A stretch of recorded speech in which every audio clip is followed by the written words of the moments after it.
Hello everyone dear student, welcome to my YouTube channel. Student, आज की इस video में हम लोग बात करेंगे नर जनतंत्र टॉपिक के बारे में, जो कि 2025 एग्जाम में हो सकता है कि पूछे, क्योंकि नर जनतंत्र और मादा जनतंत्र दोनों जो है, दोनों में से कोई एक प्रश्न जो हर साल रहता ही है, या तो डायग्राम में या फिर थ्योरी में। तो आपका 5-5 मार्क्स जो है पक्का हो जाएगा। तो आप इस वीडियो को पूरा अंत तक देखेंगे। आइए इसमें देखते हैं क्या क्या है।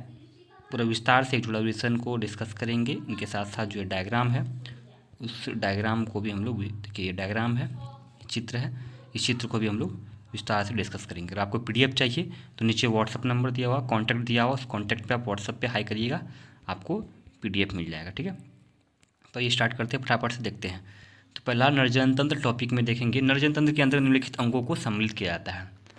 तो निम्नलिखित अंगों को सम्मिलित किया जाता है। कौन कौन से अंग को सम्मिलित किया जाता है? एक जोड़ा वृषण, सहायक नलिका। एक जोड़ा वृषण मतलब टेस्टिस जिसको बोलते हैं ना, टेस्टिस्ट बोलते हैं, टेस्टिस वृषण बोलते हैं क्या, एक जोड़ा होता है। इनके बाद सहायक नलिका हो गया। सहायक नलिका में रेड टेस्टिस, वास डिफरेंस, वासा एफ्रेंसिया और इपिडाइडमिस आता है ना। ठीक है, नेक्स्ट देखते हैं।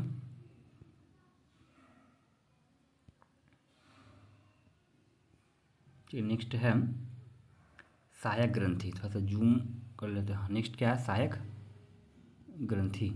तो सहायक ग्रंथि जो इसमें प्रोस्टेट ग्लैंड आता है, बल्बोयूथ्रल ग्लैंड आता है, सेमिनल वेसिकल्स आता है। इनके बाद है बाह्यजन्नेंद्र या एक्सटर्नल जेनेटेलिया, इसके अंतर्गत पेनिस आता है ना। तो आइए इसको डायग्राम के माध्यम से जो है पूरे प्रक्रिया को डायग्राम के माध्यम से समझते हैं, और जो आपको भी जो पढ़ना है नरजनतंत्र में, उनको डायग्राम के माध्यम से देखते हैं। ठीक है, तो पेनिस हो गया। देखिए यहाँ पे देखते हैं ना, ये जो है यहाँ आपको देखना, ये जो है देखिए वास डिफरेंस हो गया। ठीक है, प्रोस्टेट ग्लैंड हो गया, यूरेथ्रा हो गया, एपिडाइडमिस हो गया, पेनिस हो गया, स्क्रोटम हो गया, टेस्टिस, टेस्टिस ये हो गया ना, ये टेस्टिस हो गया दोनों। ठीक है, ये बीच वाला पेनिस हो गया। इरेक्टाइल टिश्यू है, सेमिनल वेसिकल्स है, यूरेटर है, और ये ब्लेडर है जहाँ पे मूत्र जमा होता है ना। तो हम लोग जो है वन पेयर टेस्टिस को विस्तार से देखेंगे। तो टेस्टिस का चित्र जो है इनके नीचे है, ये टेस्टिस का चित्र है, और इसी टेस्टिस में हम लोग जो है देखेंगे सेमिनिफेरस ट्यूब्यूल्स। इसके अंदर क्या बनेगा? दो कोशिका होता है, मेल जर्म सेल होता है और सर्टोली सेल होता है। तो मेल जर्म सेल जो होता है इसको स्पर्मेटोगोनिया सेल बोलते हैं, वही क्या बनाता है? शुक्राणु बनाता है। तो विस्तार से हम लोग देखेंगे किस तरह शुक्राणु बनता है। रेड टेस्टिस है, एपिडाइडमिस है, एफरेंट डक्ट है, डिफरेंट डक्ट है, ये सब क्या है? सहायक नलिका है ना। और फिर सहायक ग्रंथि जो है इन्हीं के रास्ते में होता है। तो ये विस्तार से थ्योरी पढ़ते हैं, इनके बाद फिर समझते हैं। ठीक है, एक जोड़ा वृषण सबसे पहले हम लोग पढ़ेंगे। देखिए एक जोड़ा वृषण में क्या क्या होता है। यह पुरुष का प्रमुख जनन अंग है। प्रत्येक पुरुष में एक जोड़ा होता है, इसे प्राथमिक जनन अंग कहते हैं। बहुत इंपॉर्टेंट है, ये पूछा भी जाता है। क्यों कहते हैं? क्योंकि शुक्राणु का निर्माण जो इसी में होता है। ठीक है, नेक्स्ट है, यह पुरुष के श्रोणी गुहा में होता है, अवस्थित होता है। थैलेमा संरचना जिसको स्क्रोटम कहते हैं, उसमें अवस्थित होता है ना। ये जो होता है ये स्क्रोटम, इसी के अंदर क्या होगा? दो टेस्टिस हो जाएगा। इनको क्या बोलते हैं? स्क्रोटम बोलते हैं। दोनों जांघों के बीच लटका हुआ रहता है। ठीक है, साइज एवं शेप की बात करें तो अंडाकार साइज होता है, 4 से 5 सेंटीमीटर हो जाएगा। लंबाई और चौड़ाई जो है 2.5 सेंटीमीटर हो जाएगा। वजन कितना है? 11 से 13 ग्राम इनका वजन होता है। प्रत्येक वृषण एक थैलेमा संरचना में, प्रत्येक वृषण एक थैलेमा संरचना में व्यवस्थित होती है, जिसे स्क्रोटल सेक्स या वृषण कोष कहते हैं। ये भी ऑब्जेक्टिव में पूछा गया पहले। ठीक है, आगे देखते हैं। आगे है, प्रत्येक वृषण कोष में 250 पाली होती है, जिसे वृषण पालिका टेस्टिकुलर लोब्यूल्स कहते हैं ना। जैसे ये है, ये एक टेस्टिस का चित्र हो गया ना, ये एक टेस्टिस का चित्र हो गया।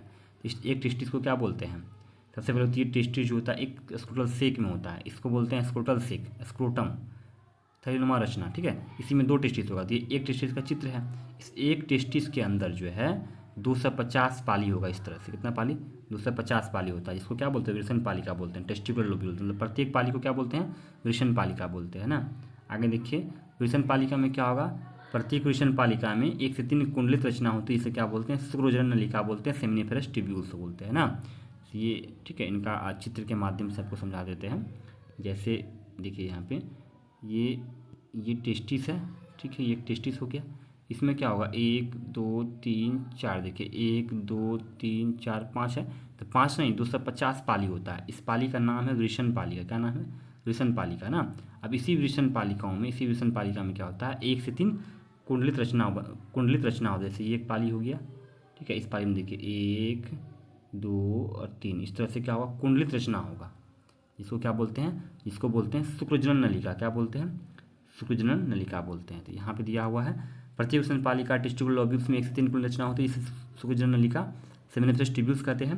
सेमिनिफरस ट्यूब्यूल्स 2 कोशिकाओं द्वारा स्थित होती है, पहला नर जनन कोशिका मेल जर्म सेल जिनको स्पर्मेटोगोनिया सेल बोलते हैं, और दूसरा सर्टोली कोशिका बोलते हैं। यही कोशिका क्या बनेगा, शुक्राणु बनेगा। देखिए नर जनन कोशिका क्या करता है, तो नर जनन कोशिका अर्धसूत्री विभाजन द्वारा नरयुग्मक शुक्राणु का निर्माण करता है, और सर्टोली कोशिका नर जनन कोशिका यानी स्पर्मेटोगोनिया कोशिका को पोषण प्रदान करने का काम करता है शुक्राणु बनाने के लिए। ठीक है, तो ये वृषण जो है ये खत्म हो गया आपका, जो टेस्टिस में जो शुक्राणु बनने का प्रक्रिया ये खत्म हो गया। अब इसके बाद है सहायक नलिका। तो सहायक नलिका में जो है क्या आता है, तो रेड टेस्टिस आता है, इपिडाइडमिस आता है, वास डिफरेंसिया आता है, वास डिफरेंस आता है।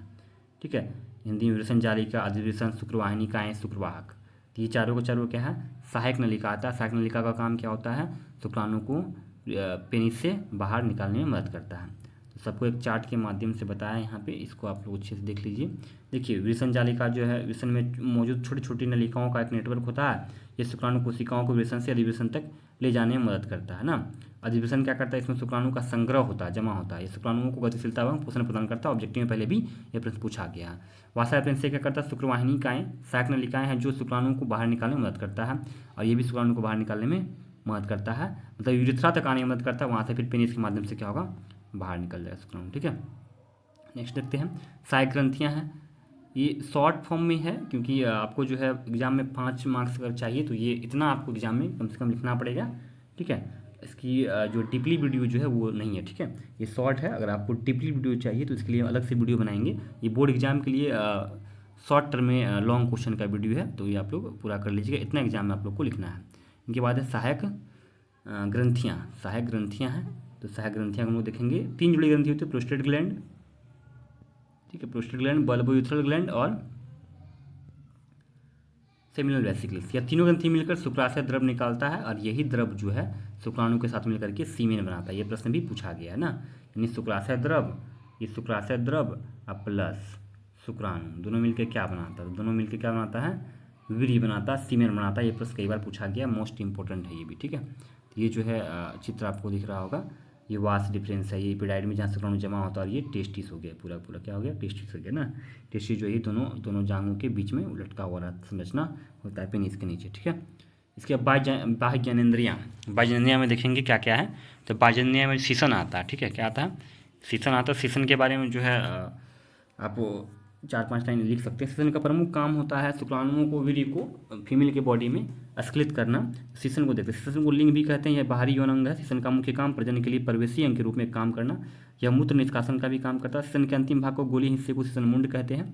ठीक है, शीशन का जो अंतिम भाग होता है, जो गोलीय हिस्सा होता है, इसको हम लोग क्या बोलते हैं, इसको शीशन मुंड बोलते हैं ना, क्या बोलते हैं, शीशन मुंड बोलते हैं। शीशन की औसत लंबाई शिथिल अवस्था में 3 से 4 इंच, खड़े होकर होने पर। नेक्स्ट है शीशन की मोटाई जो है खड़े होने पर 11.5 से 12.5 सेंटीमीटर होती है। ठीक है, तो ये कुछ शीशन की बेसिक जानकारी भी है, तो आप इसको भी एग्जाम में लिखिएगा। शीशन की त्वचा को, ग्लांस को ढकने के लिए आगे की ओर एक फैली होती है जैसे चमड़ी, जिसको प्रीप्यूस कहते हैं। ये प्रीप्यूस हो गया, आगे की एकदम सॉफ्ट चमड़ी जो होता है, इनको क्या बोलते हैं, स्किन को प्रीप्यूस बोलते हैं। ठीक है, तो ये जो था डायग्राम भी इसके साथ है। ये 5 मार्क्स का आपको नर जनन तंत्र का लॉन्ग क्वेश्चन था, तो आप लोग इनको अच्छे से कर लीजिएगा। फिर इसके बाद और जो है मादा जनन तंत्र का वीडियो लेकर के आएंगे, तब तक के लिए मिलते हैं। जय हिंद, जय भारत।